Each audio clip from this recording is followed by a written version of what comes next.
Welcome back to the Book Nook. Yeah. Today we're doing a deep dive into a book that you, our listener, recommended to us. Awesome. It's called From Impossible to Inevitable: How SaaS and Other Hypergrowth Companies Achieve Predictable Revenue. Love that book. And you shared this one with us. Yes. So our mission for this deep dive is to extract the most valuable practical advice that you can use right away. Yeah. Actionable. So forget all the theory. We're really focusing on, what you can actually do with this information. I like it. Let's get tactical. Yeah, to drive growth. Perfect. Okay, so let's just jump right into it. Let's do it. The book starts out by talking about nailing your niche. Oh, yeah. And, when you hear niche, you probably think small, Right. but the book actually flips that on its head. Yes. So they say niche doesn't mean small, it's all about focus. Focus. I love it. Yeah, so it's kind of like becoming the go-to expert in a very specific area. It's so important. I think about all the companies I've seen that, try to be everything to everyone, and they end up being nothing to no one. Yeah, and that's really what this book is kind of helping you avoid. For sure. And a really good indicator that you've nailed a niche, you can look out for this. Okay. When you see unaffiliated paying customers. Okay, so not your friends. Yeah, not your friend. Or people you've convinced to. Not mom, not dad. Yeah, exactly. These are people that are coming to you and saying, hey, I need this thing. Right, they're actively seeking you out. Exactly. They're actively seeking your solution, not just because they know you, but because they need what you have. I see, yeah.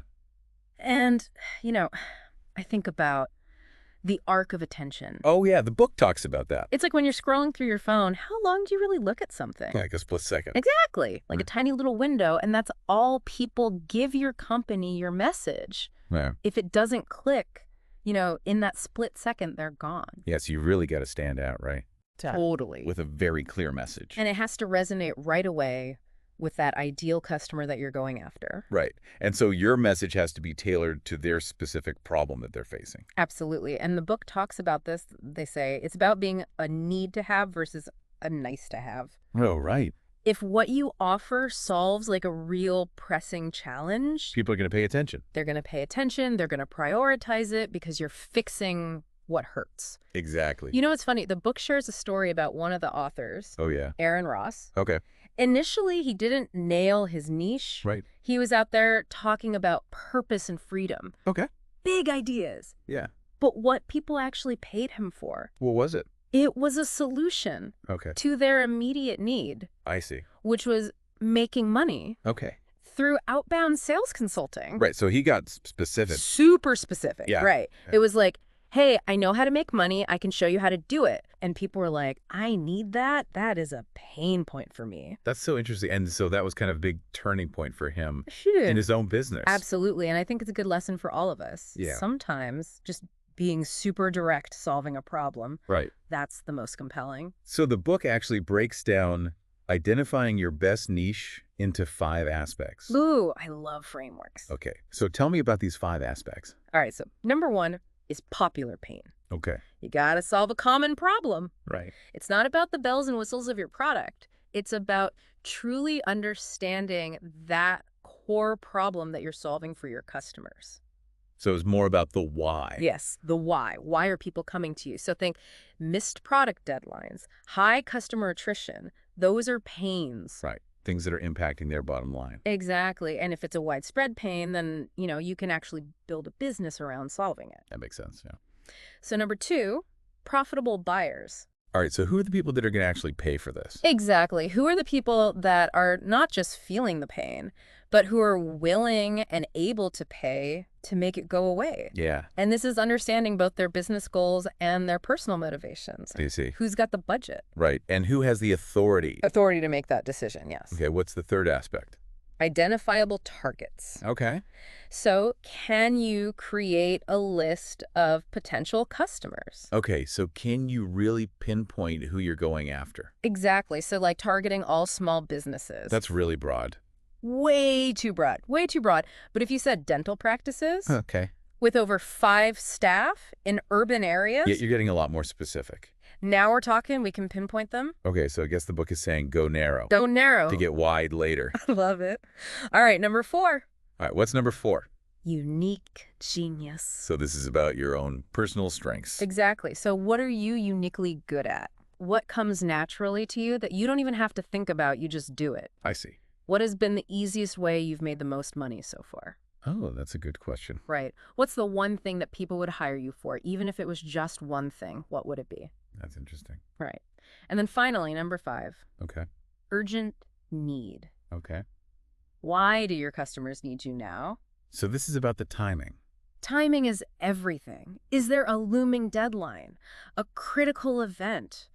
A change in the market? Maybe there's a competitive threat that's making them, really have to take action. Right. So without urgency, even a great solution might just sit on the back burner. Because they've got other things to worry about, right? Exactly.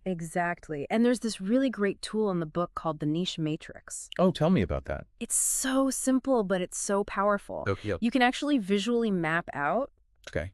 different potential niches Okay.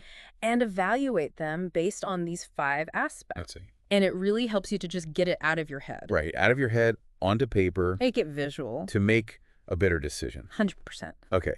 So it sounds like, really knowing your customers is at the heart of this. Absolutely. The book highlights Twilio. Okay. Yeah, I've heard of them. They're a huge success story. Yeah. They actually nailed like $1 billion niche by walking in their customer shoes. So they just really took the time to understand their customer. They listened. Okay. They listened to the struggles of businesses in the lead generation industry, and they were like, we can solve that. Wow. And it's amazing how much just that empathy, direct understanding of customer pain is invaluable. Right. So you're not just guessing. No guessing. You're actually going out there and talking to real people. Yes. Okay. So then the book talks about this 20 interview rule. Yes. What is that? Okay. So before you spend a ton of time and effort on a new product or fully committing to a niche, the book strongly recommends doing at least 20 in-depth interviews. Okay. With real potential customers. So now your mom again? No, not mom. Okay. And here's the thing. They actually say negative feedback is gold. Oh, that's interesting. Why is that? Because it can save you from making big mistakes. I see. It can really steer you towards what truly resonates with those ideal clients that you're trying to serve. So I guess once you really understand your niche and their problems, then you can start crafting your pitch, right? Totally. And the book really makes this point. Your pitch isn't about you. Okay. It's not about bragging about all the things you've done. It's not a resume. Okay. It's about them and the results they want. Okay. It's outcome focused. I see. Okay. So they use this example of Walmart's. Okay. They help reduce staff attrition in retail stores. Oh, wow. Okay. Their pitch focuses on that. Lower turnover, higher retention. Right. So it's not about the features of their software. Yeah. Exactly. It's about the outcome. So they were able to solve a specific problem They solve the problem. that the customers were facing. Yes. And the book actually gives us a framework for crafting our pitch. They do. They use Jeff Moore's template. Okay, what is that? And it goes like this. For your target customers Okay. who are dissatisfied with their current options, your solution provides a key benefit, unlike the competing alternatives. Okay, so it's really simple and straightforward. Straightforward. Yeah. And they give this little tip, which I think is so often overlooked. Remember to pause. After you've said something important. Yeah, give people a minute to process what you just said. Okay, so don't just rush through your pitch. Give people time to think about it. Absolutely. Okay, so the second part of the book is all about creating a predictable pipeline Yes. for sustainable growth. Love it. And the authors just come right out and say it. Lead generation absolves many sins. It's so true. So if you can consistently bring in new potential customers, Yeah. other operational hiccups, Become less critical. that's critical, right? Totally. I think about it like a car. If you've got a nice steady flow of fuel, you know the engine can run, even if there's a few other things rattling around. Yeah, that's a good way to put it.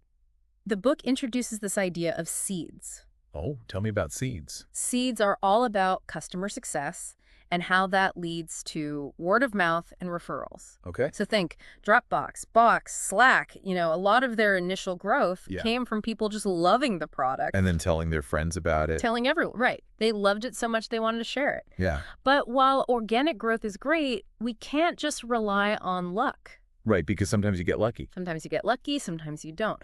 But for sustainable growth, you have to actually systematize customer success Okay. so that you can predictably grow those seeds. So it's not just hoping that people are going to be happy and tell other people. No, you're actually putting systems in place to ensure that happens. Okay, so how do you do that?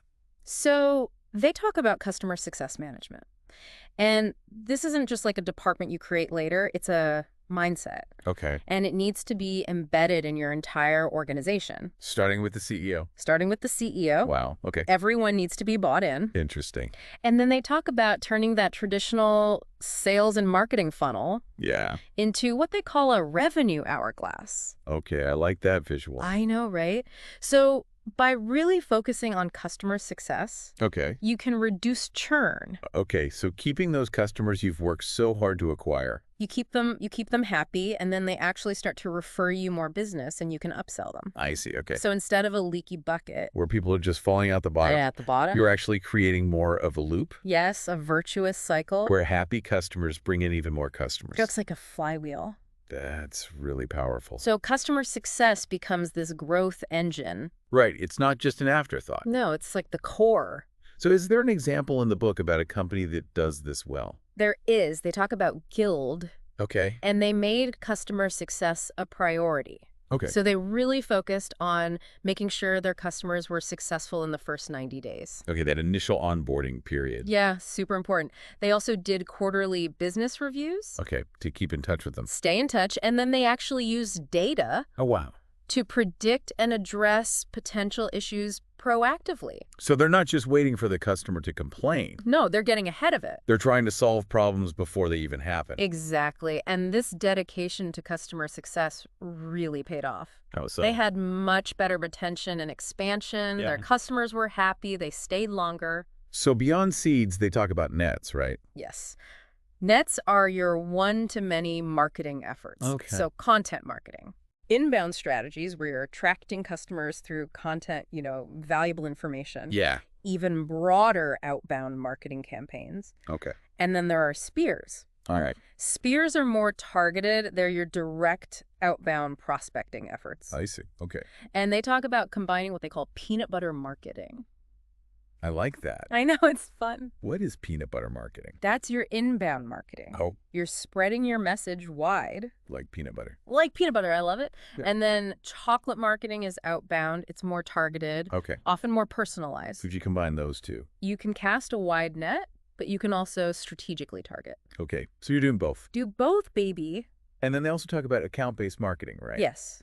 ABM. Okay, what is that?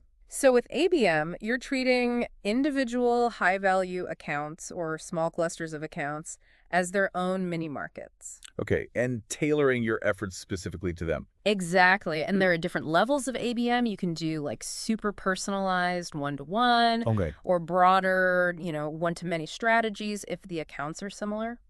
So, I mean, there are so many different marketing options. There are. How do you even know where to start? I know, it can be overwhelming. Yeah. The book says pick one thing as your cake. Your cake.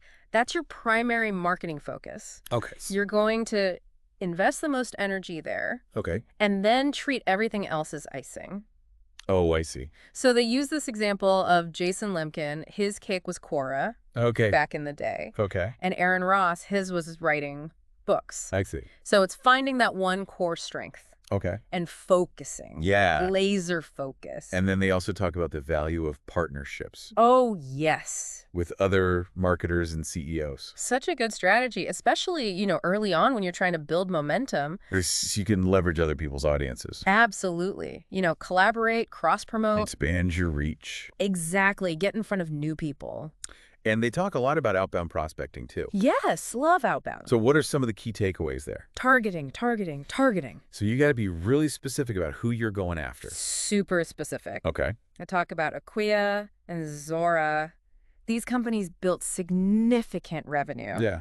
through well-executed outbound strategies. Wow. And, they've actually reflected on how outbounds evolved Okay. since predictable revenue first came out. Now, what have they found? Biggest challenge, human error. Oh, interesting. So consistent execution, attention to detail. It's really about having a good team, good systems. You got to have those systems in place, well-trained team. Yeah. And when outbound is Done right, Yeah. it's a super effective way to generate those initial meetings, build momentum. And the book also reminds us about the importance of those qualifying questions, right? Yes. In those initial sales conversations. Super important. BANT. Okay, what is BANT? Budget, authority, need, time frame. Right, making sure that they're actually a good fit. It's exactly. Qualify them and agree on clear next steps. Yeah, so you're both on the same page about what's going to happen next. Absolutely. So do they talk about any specific companies that are doing outbound well? They do. There's a case study about Clio. Okay, and how are they doing outbound? So they restructured their sales team Okay. into specialized roles. Okay, so what are those roles? So you've got prospectors, they focus on outbound. Okay. Then there are inbound SDRs, they're qualifying those inbound leads. Okay. Closers, also known as account executives. Okay. They close the deals. Okay. And then account managers, customer success. So they each have a very specific function. Exactly. That makes sense, yeah. And it worked. They saw better growth. Wow. So by specializing, Specializing. everyone could do what they were best at. Yes, play to your strengths. And is there another company they talk about? There is Zoar. They drive a lot of their growth, over 60%, Wow, that's a lot. through outbound, Wow, even with long sales cycles. even with long sales cycles. Mhm. And they really attribute that success to understanding their ideal customer profile. Okay, so who is their ideal customer? So SaaS companies hitting the limitations of spreadsheets, Okay. B2C subscription businesses, and then traditional companies transitioning to subscription models. So they have a few different profiles. A few different profiles, yeah. Okay. And they use this really interesting metaphor. Okay. They call it the 3 rooms. Okay, what are the 3 rooms? So the first room is the product itself. Okay. Second room is the customer's feelings and needs related to that product. Okay. And the third room is the broader customer's world, the business context. I like that. Right. And then they talk about outbound marketing, Okay. creating relevant content campaigns. Yeah. Combine that with outbound prospecting, Which is directly reaching out. reaching out. That equals account-based outbound. I see. So they kind of all work together. Right, work together, yeah. So it's really about that revenue team approach. Yes, marketing, sales development, sales, All working together. all in alignment. And then they also talk about the different models for building an outbound team. They do. You can go internal, external, parallel, scrappy. They're really breaking it down for us. They're giving you all the options, and they talk about the pros and cons of each. I see. So depending on your situation, you can choose the best fit. Okay, so what are some of the key metrics? For outbound, Yeah, how do you know if it's actually working? so sales accepted leads, SCLs, Okay. those are leads that your sales team actually agrees are worth pursuing, Okay. and then conversion rates at each stage of the process. And they talk about the importance of the dashboard. Oh, yes, the dashboard. So you can track all these things. Track everything, have visibility, real-time insights into those key performance indicators. Yeah, and then they also talk about the importance of educating your inbound teams on the outbound process, right? Yes, so important, because the buying process for outbound deals is often different from inbound. I see. So you need to make sure everyone understands those nuances. Okay, so then part 3 of the book is all about making sales scalable. All right, love it. And they kind of acknowledge that growth brings new challenges, It does. but they're better problems to have than the problems of stagnation. 100%. Yeah, would you rather have too many customers? I know, it's a good problem to have. Yeah, or not enough? Right, I'd rather have too much than not enough. So they talk about some common pitfalls to avoid They do. when building your sales team. Yeah, so like hiring a VP of sales too early Okay. before you have a repeatable sales process. So you need to figure things out yourself first Figure it out, prove it out. before you start bringing in other people to lead it. Exactly, because if you don't know what's working, how are they going to lead it? That makes sense. And they actually give a really interesting piece of advice from the VP of sales, Oh, yes. who is behind LinkedIn and EchoSign. Such great companies. And they say, if you didn't get a fancy title, would you still want to work for that CEO? That's a good question. Yeah. So it's about, believing in the vision The vision, the leader? and, hiring top talent, people you genuinely respect. Absolutely. And the book really pushes for specialization as the #1 driver of productivity. Specialization is key. Yeah. They say that expecting salespeople to also be effective prospectors. That's just too much. Too much. Yeah. Different skill sets. Right. It's like asking a brain surgeon to also do heart surgery. You want people who are really good at their specific thing. Exactly. Focus. So they reiterate those core specialized sales roles again. They do. The prospector or the outbound SDR? Okay. Inbound SDR or qualifier. Yeah. Closer, the account executive. Okay. And the account manager, customer success. So they really want you to divide and conquer. Divide and conquer, play to those strengths. And they address some of the common concerns about that, too. Yes, because some people are resistant. Yeah, I can imagine. But they lay out 4 really compelling reasons why you should do it. Okay. What are those? Faster growth, Okay. better focus, Okay. improved customer experience. That makes sense. And it's easier to manage the sales organization. So they're saying just do it. Just do it. But they do offer one word of caution. Okay, tell me. Don't hire Mr. Dashboards too early. Who's Mr. Dashboards? So that's a manager who's more focused on reports, Okay. presentations, internal stuff, Okay. than actually driving revenue growth. So someone who looks good on paper. Yeah, but might not actually be moving the needle. Not moving the needle, not out there closing deals. And for those of you who are thinking about hiring a VP of sales, they give you some key questions Oh, good, yeah. for those interviews Yes. to really assess their suitability. To make sure they're the right fit. And they also introduce the 2 reps rule. Oh, tell me about that. So whenever you're hiring for a new sales role, Okay. hire at least 2 people At the same time. at the same time Interesting. so that you can compare their performance, Okay. learn faster, and avoid attributing success or failure to just one person. I see. And they also recommend some other really good hiring practices, Okay. using short written assignments, Okay. thorough phone interviews, Okay. even presentations. To assess those candidates. Yeah. That's smart. And they talk about the high cost of sales team turnover. It's expensive. Yeah. When you lose people. It can really set you back. It's not just the cost of hiring someone new. It's the lost knowledge, the lost momentum. So they advise that when you do experience churn, Yeah. you should look for and address systemic issues Okay. within your process, your culture, Yeah. instead of just blaming individual salespeople. That's a good point. Right. Because it might not be their fault. Right. It might be something bigger. Exactly. And they also talk about aligning sales compensation with customer success metrics. Oh, I love that. Yeah. Because it's not just about closing deals. It's about making sure those customers are happy. Long-term success. And they give some examples of different compensation structures that reward things like gross margin, Okay.